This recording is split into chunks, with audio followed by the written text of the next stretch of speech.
This video is going to need some backstory before we get into the nitty gritty stuff. For starters, Midlands was clearly cancelled, which sent shockwaves through the wrestling community. I hope this is just a minor hiccup in the NCAA season, and the season continues with only minor interruptions, but I think we are all hoping that. Before I give the backstory behind the Midlands being cancelled and the story behind the substitute tournaments, hi everyone, my name is Tanner, and this is True Tan Wrestling. I make dual tournament recaps, college wrestling retrospectives, and breaking news stories, kinda like this video, all centered around my favorite sport, Division I college wrestling. If any of that sounds interesting to you, feel free to hit that like and subscribe button to grow the sport and my channel, of course. If you have any questions about the topic/story, feel free to leave a comment in the comment section below. I would love to hear what you have to say. Now, let's talk about the quote-unquote new Midlands. For starters, a little behind the scenes backstory to understand where I was at when this event got cancelled. I had a monster script that I was ready to record for. I was putting the finishing touches on it, and I already made a couple rewrites several times to this, and then I found out the event got cancelled. Then I was going to make the video anyway, just to highlight some middle of the road guys, top tier guys, under the radar guys, and possibly talk about a few matchups that could happen, and just sort of honor those guys. But then the substitute tournaments started popping up. And then I was still going to make the video just highlighting who was going to the one substitute tournament and the other, but then I slowly realized I have no idea what's going on, I have no idea where people are wrestling, and I have no idea who's wrestling, and I realized very quickly that I was not going to know until December 29th and 30th, and of course January 1st. And then there was also a thought in the back of my head, I didn't want to rub salt into the wounds of wrestlers that wouldn't be able to compete at any of these substitute events, and their only chance to wrestle was at the original Midlands, so I also didn't want to make a video just in case these wrestlers just couldn't compete. So now some backstory on the Midlands event. Midlands clearly got cancelled less than a week before competition due to COVID-19 concerns, and then immediately substitute tournaments were brought into play.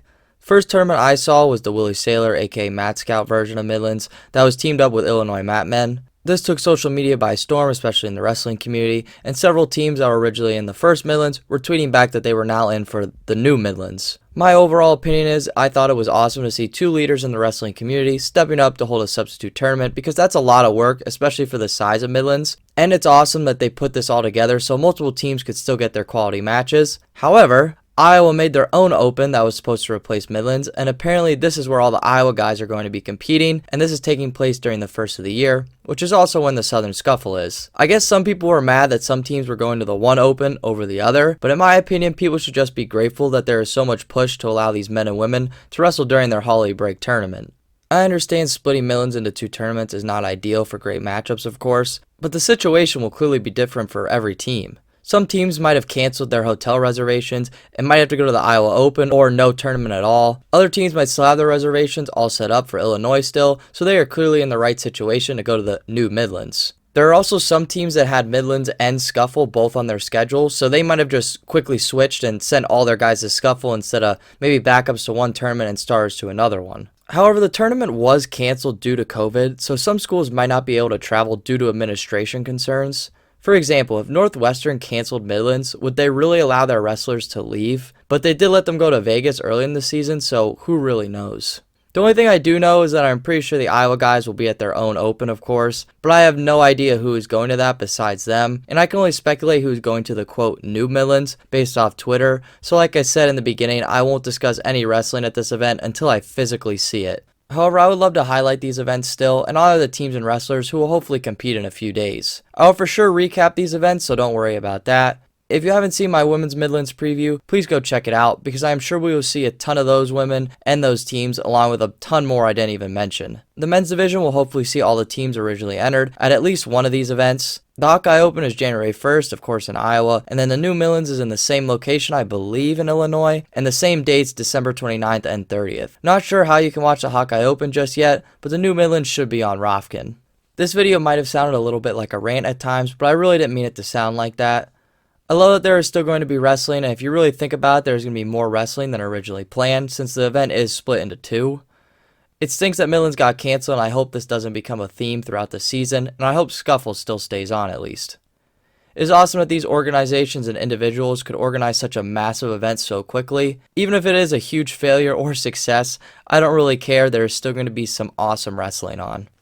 I would also like to give a huge thank you to Matt Scouts aka Willie Saylor and company, along with Illinois Mat Men, for hosting such a massive event and putting it together on such a fly notice. It was crazy to see it all come together over 24 hours and even beyond that, and it's awesome to see their love for the sport between the two of them. Also, credit should be given to the Iowa administration for sure for putting together an open so fast. Even though it seems like the smaller event of the two, it is still pretty awesome that they put it together and put it onto their schedule really quickly. Overall, I think both parties deserve a massive shout out, and I would just like to say thank you, and I'm really excited to see both events.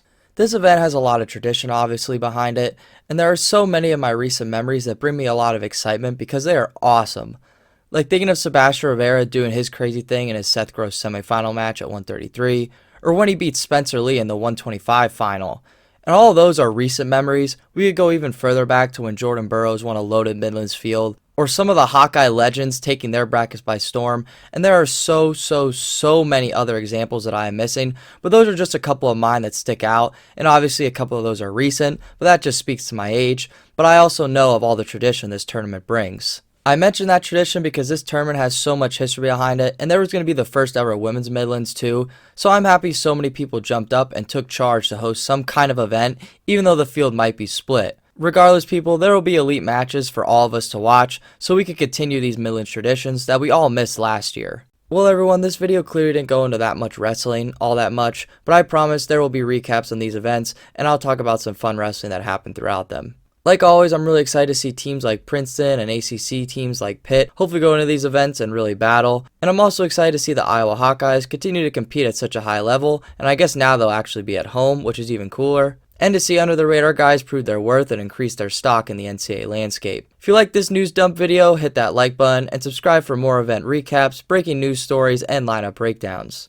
Leave a comment if I missed anything you wanted me to talk about, and feel free to leave your own update on this situation, because I'm sure the madness will continue right up to December 29th. With all that said, take care everyone, and I'll see you in the next one.